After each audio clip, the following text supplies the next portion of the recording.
और लास्ट में लिखा गया है इंटरेस्ट। इन सब का एक कॉमन मीनिंग होता है सौंपना। क्या मीनिंग होता है?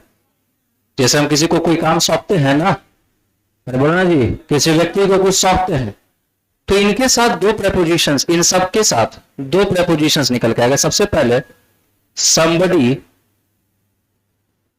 with something। ये पहला पॉइंट आपको एकदम ध्यान में रखना होगा सर, सबसे इंपॉर्टेंट है।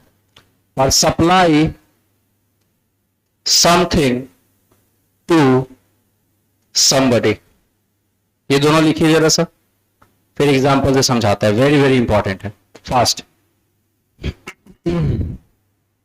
ध्यान से लिखना, उल्टा पुल्टा मत कर देना। और मेन हमारा जो फोकस वाला चीज है दैट इज द प्रेपोजिशन। यहां विद का यूज है, यहां टू का यूज है। दोनों में अंतर। पहला वाला कंडीशन में क्या लिखा गया है? कोई भी चीज सप्लाई, प्रोवाइड, प्रेजेंट या इंटरेस्ट करना है किसी व्यक्ति को किसी चीज के साथ, तो वहां पे जो somebody आएगा तो प्रेपोजिशन कौन आ रहा है बेटा? और बोलो ना जी, क्या आ रहा है? विद का यूज कर रहा है। लेकिन कोई चीज सप्लाई करना है तो समथिंग आ गया, और किसी को तो किसी तक पहुंचाना है। आपको पता होगा कि डेस्टिनेशन, डायरेक्शन के लिए कौन सा प्रेपोजिशन आता है? टू, पढ़ाया है ना। तो वहां पे देख लो, जब कोई चीज कहीं तक सौंपना है तो वहां पे पहले समथिंग आया, फिर टू आया, और फिर क्या आया सर? somebody। नॉर्मल केस में अगर somebody पहले है तो प्रेपोजिशन क्या आएगा? विद का यूज करेंगे। और ये सारे आपके मेंस लेवल के एग्जामिनेशंस में ताबड़तोड़ तरीके से पूछे जाते हैं। इंग्लिश लैंग्वेज बहुत कमाल का कमांड देता है। अब आप देखो, दोनों जगह पे सप्लाई का यूज किया गया, उन तक पहुंचाना, उनको सौंपना। अब सप्लाई के बाद ये वेपन्स अपने आप में किस चीज का सेंस लेके आ रहा है? समथिंग। समथिंग वाले में क्या होगा? They supplied weapons. किन्हें सप्लाई किया गया? To the terrorist. ऐसे भी आपको याद होगा, जब लेटर लिखते थे तो इनवलप में जिसको भेजना उसको क्या लिखते थे? टू। और जहां से भेजा जा रहा है? फ्रॉम। याद आ रहा है ना?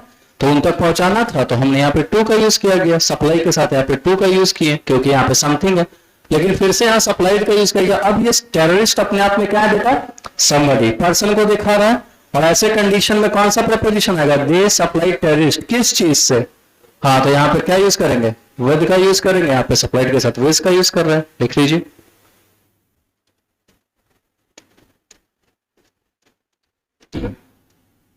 माई अंकल प्रेजेंटेड मी। तो सर इन्हीं में से सारे वर्ड में से प्रेजेंट के बाद somebody है, मी अपने आप में किस चीज को दिखाता है बेटा? पर्सन को दिखाता है, somebody को दिखाता है। तो क्या यूज करेंगे सर? विद का यूज करेंगे, लिख लीजिए।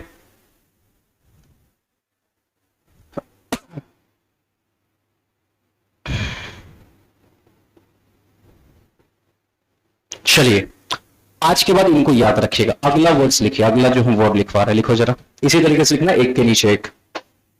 लिखो अग्री। एग्री जिसको आप बोलते हैं, एग्री। दूसरा लिखो एसेंट, ASSENT, ASSENT, एसेंट। तीसरा लिखो concur, CONCUR, concur, concur, CONCUR। ठीक है, बस इस तीन को ध्यान रखिए। इस तीनों का मीनिंग क्या होता है? हाँ, एक नॉर्मल मीनिंग क्या होता है? सहमति होना। क्या होना भाई साहब? हाँ, ऑफिशियली अग्रीमेंट की जब बात की जाती है, सरकारी तौर पे, आधिकारिक तौर पे जब कोई भी चीज सहमति दी जाती है, तो इन्हीं तीनों का यूज किया जाता है। अब इसका ऑपोजिट हो जाएगा, अग्री का ऑपोजिट डिसएग्री, और एसेंट का हो जाता है डिसेंट। बात समझ में आ रहा है?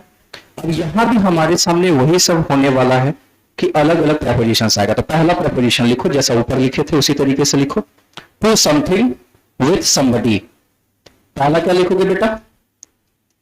टू समथिंग, और दूसरा क्या मैंने बोला? हाँ, विद somebody। लिख लीजिए।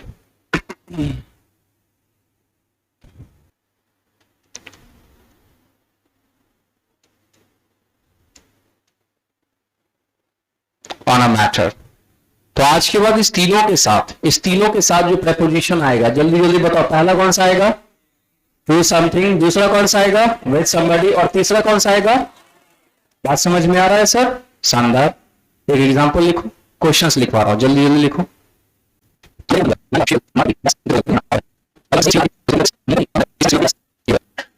अब बता दो किसमें क्या होगा, जल्दी जल्दी। फर्स्ट में क्या होगा, हाँ समथिंग ऑफर समथिंग का सेंस लेके आ रहा, तो बेटा यहाँ पे क्या यूज करेंगे, इसमें क्या यूज करें, हाँ मैटर है तो ऑन। पर्सन की बात की गई तो क्या होगा, ऐसे भी पर्सन के साथ एग्री नहीं होना, सहमत नहीं होना, तो साथ के सेंस में क्या आता है, क्या आता है जी, सबको टिक कर लो।